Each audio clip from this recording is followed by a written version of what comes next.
Hi, it's another great day in Southern California. Today we're in the town of Ocotillo. And out here we're headed to Anza-Borrego Desert State Park. This is Interstate 8.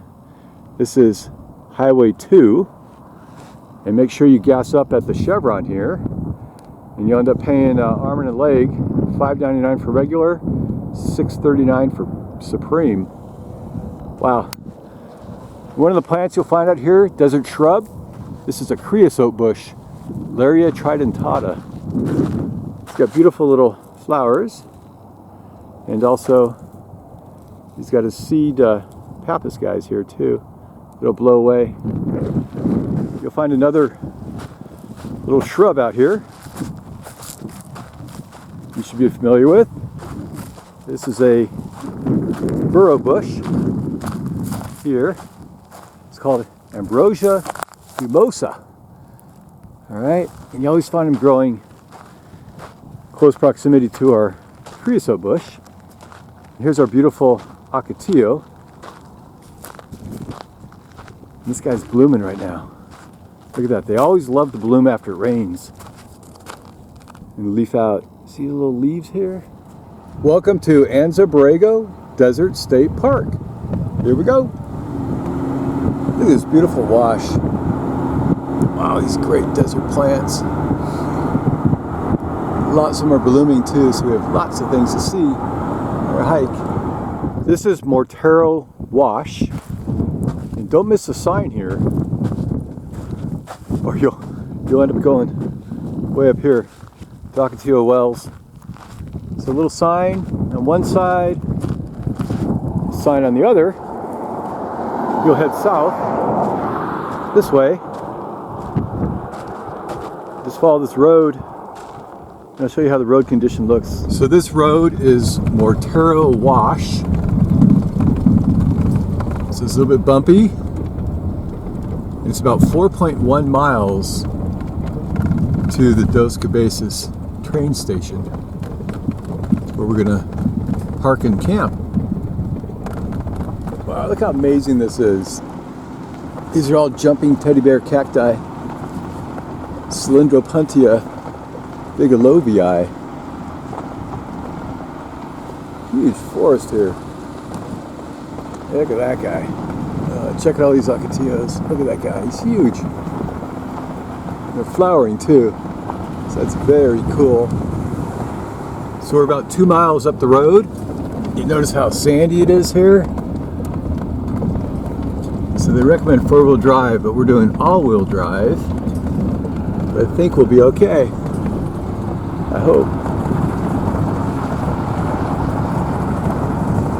So we're almost there. And out here, you'll be able to see this big bumpy rock here. I think this is the worst one we've had so far, so it's not too bad.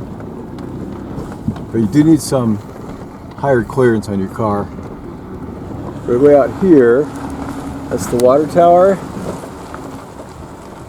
to the old train station.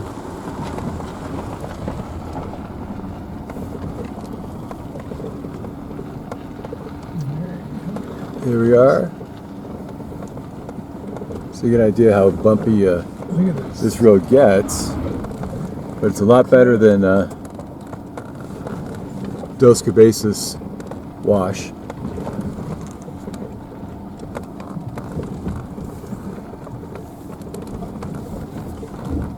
Alright, so made that. I feel like I'm doing a commercial for off-road. You want to have one tire on this side, one tire on this side, kind of straddle this little washed out area in the middle of the road.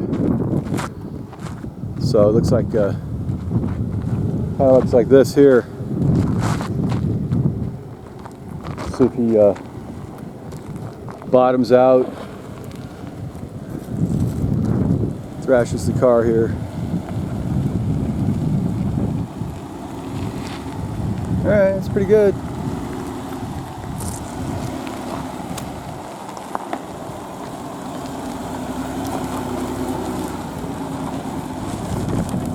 Check out this Look at all this. Jumping teddy bear cacti. All over this whole area. Wow. This guy's a jojoba here. There's our brittle bush. There's my brother. He's driving up one of the harder spots on this trail here. He's kind of navigate the ditch. Make sure he doesn't bottom out. This strange looking guy here, he's called a desert trumpet. Eriogonum inflatum. He starts with this rosette of leaves, goes up a stalk, branches out, little flower there, branches out more. We get little tiny little flowers on the end. Look at this guy. Some of the stalks fell down. Unbelievable. Cannot get enough of this incredible landscape. Here's the campsite destination. It's about a half a mile up the road. And this part here is probably the hardest part of the road coming down this hill. It's a great day in Anza-Borrego Desert State Park in Southern California. I'm at Dos Cabezas railway station and primitive campground. So there's no toilets, no restrooms, no water, no electricity. Just you and your car and your tent. You got these beautiful plants. You got ocotillo, some cacti, creosote bushes, bro bushes. Wow, I'll show you all about this place in a series of videos. But first, let's talk about Dos Cabezas Campground, how to get here, and a little history of this place. So out here is highway, our route S2. It's about 4 miles along a dirt road. It's passable in my Ford Escape, all-wheel drive, not a problem. In the Dos Cabezas train station, here's a loading ramp here, what's left of it. Now here's the campsite, of course. And this Dos Cabezas means two heads. It refers to two head-shaped boulders out this direction. And two heads means Dos Cabezas, and that's where you find Dos Cabezas stream. So the station here is along the route of the San Diego, Arizona Eastern Railway, or SDAE, from San Diego out to El Centro. And it served as a watering stop for steam engines and a place for miners and explorers to access the rail line. And today, here's all you see. This is a kind of a switch box. Here's a water tank, railroad tracks, a couple other foundation structures I'll show you. So the history starts as early in the 1900s. The only rail line to San Diego was through Los Angeles.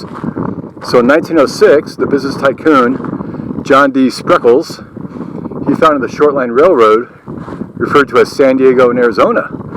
And the goal was to circumvent Los Angeles and connect San Diego across the desert, the direct rail link to the Southern Pacific Railroad in El Centro.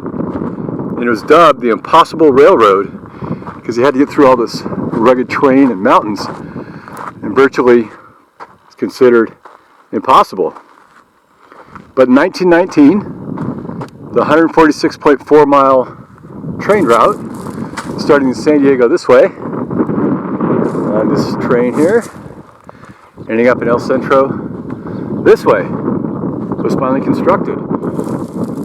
But 13 years later, 1932, financial problems forced Mr. Spreckles' heirs to sell their interest in the railroad to Southern Pacific. And in 1933, San Diego and Arizona Eastern Railway incorporated and took over the railway operations.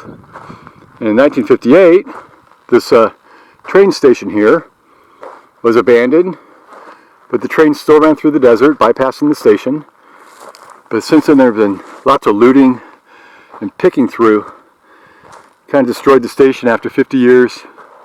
So nothing is left here, very much. And in 1976, Hurricane Kathleen destroyed major sections of the tracks and bridges. And in 1983, local fires destroyed more bridges along this rail line called the Desert Rail Line. Most notable part of this rail line is the Goat Canyon wooden trestle, which is now a San Diego Historic Civil Engineering Landmark. That was constructed in 1932. And that replaced tunnel number 15, which was destroyed during an earthquake. From here, you can access Goat Canyon Trestle, Indian Hill, Blue Sun Cave, Miners Camp, and Dos Cabezas Stream, or Dos Cabezas Spring. Anyway, you can park your tent anywhere you want. Up here. This road here leads out to the Miners Camp, I believe. These beautiful flowers we have. I'll tell you all about these guys later. Look at that. Isn't that cute? Wow. Anyway, these guys look a little beat up, but that's how they're supposed to look. It's wild, guys. Okay, here's some little concrete foundation, some building. Another tamarisk here. Look at this guy here. A couple more buildings we'll look at. I wish I could tell you what they were, but I guess you use your imagination. It's a rail station, might be a couple little homes. People lived, look at that, see? Or those storage areas for something. Look at all the footing here, foundation. Okay, we've got looks like maybe a kingbird up there. Wow. Anyway, this is all what's left since they abandoned this railroad in the 1950s. But you know, all the plants are coming in, so that's cool. And I'll show you our campsite where we're staying. Look at some of these beautiful shrub here.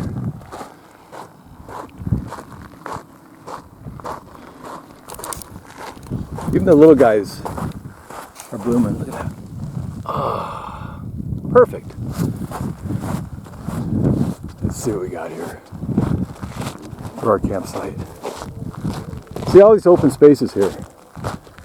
You can just park anywhere you want. A little bit windy, so I'm trying to block the wind while I talk to you guys.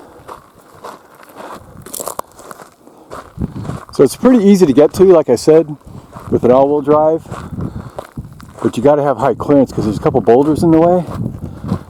But I heard occasionally some people drive their sedans up here and they tend to make it. I don't think I would try that.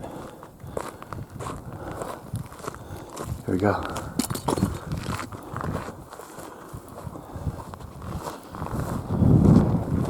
Beautiful. Another little structure. This is like the main house, it looks like. This could have been a barn. A little watering trough here. I don't know. Here's our campsite here. I'll show you how we're set up. So we parked here behind the tamarisk because the wind is kind of picking up. It helps block the wind. Here's our beautiful tent. Okay, it's a 2-mount. Here's my out sunny cot individual tent. I forgot the chairs, so he's sitting on these big bricks. And here's our fireplace. Lots of fire, barbecue. Here we have our wine, of course. Here's our tent. we'll be enjoying the night. American flag and all of our little sundries here. So we were going to stay down here by the water tower, but it just got too windy. So we moved up here, up this road, towards Dos Cabezas Springs campground. Found this little cute spot. Look at that. Little turnout underneath these rocks. These are the Dos Cabezas. Alright.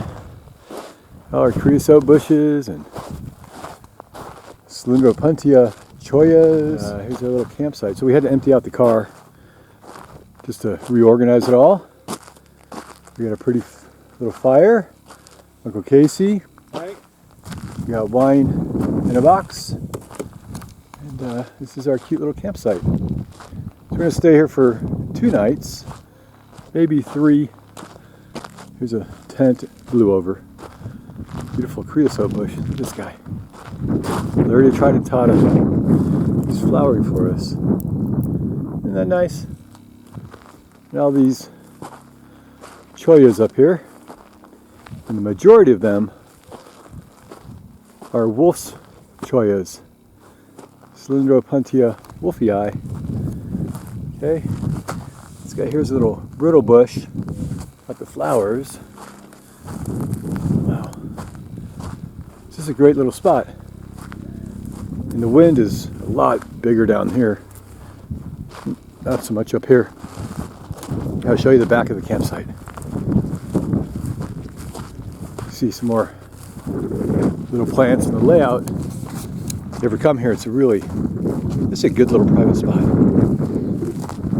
Alright. Here we go. Here's a little brittle bush. Celia Fornosa. Look at that guy. Wow. Is he cool? Lots of rocks up here. Look at all the brittle bush all the way up. The rocks way up here. Not sure you can see them. This little feral cactus. Feral cactus Syndraceus. Right here. This is little Engelmann's cactus. Echinocerius engelmannii. Real low line. He's cool. Some other little shrubs. Mostly everything's prickly. It'll get you. Let's see. Oh, here's an ocotillo. Wow. Focieria splendens. That's how you say it. Focieria splendens. He's got these great green leaves that came in. These leaves, they love to come in after it rains. It's been raining a lot, so here you go. They might come in, then they fall off, and they come back maybe 6 or 7 times each year. It grows in these little batch of sticks. Come up, and they're really thorny. You can't really see the thorns through the leaves. There's a thorn right there. And the flower at the top. He's not flowering though. Let's see. More rocks. We got some cans from the old mining in Railtown. Leftover stuff. And there you go. Trails up here. Beautiful fire. It's a great little campsite. Holy moly! Over here, up in Anza-Borrego, we have a Pinicate beetle. Look at that. Little Pinicate there. People call him a stink bug, but technically, he's not a bug. There's a difference in the way that bugs and beetles have their larvae and how they grow up. So this guy is called a Pinicate beetle from the Aztecan word pinicatol, right? It means like olive shape. So he's strolling around, or it's really a she, most likely, strolling around. Likes to lay her eggs all over the place. That way they have a better chance of survival And see if I irritate him or her a little bit. Oh, see that? She's ready to stink me. Puts her rear end up in the air, and her little stinkness can shoot like, I don't know, 6 or 8 inches. Look at that. And yeah, see? No, turn towards me. There you go. So anyway, that's her little defense mechanism. So nobody eats her. That is very cool. Up here in Anza-Borrego, little pinacate beetle. How about that? Hope you liked that video. Thanks for watching. Bye.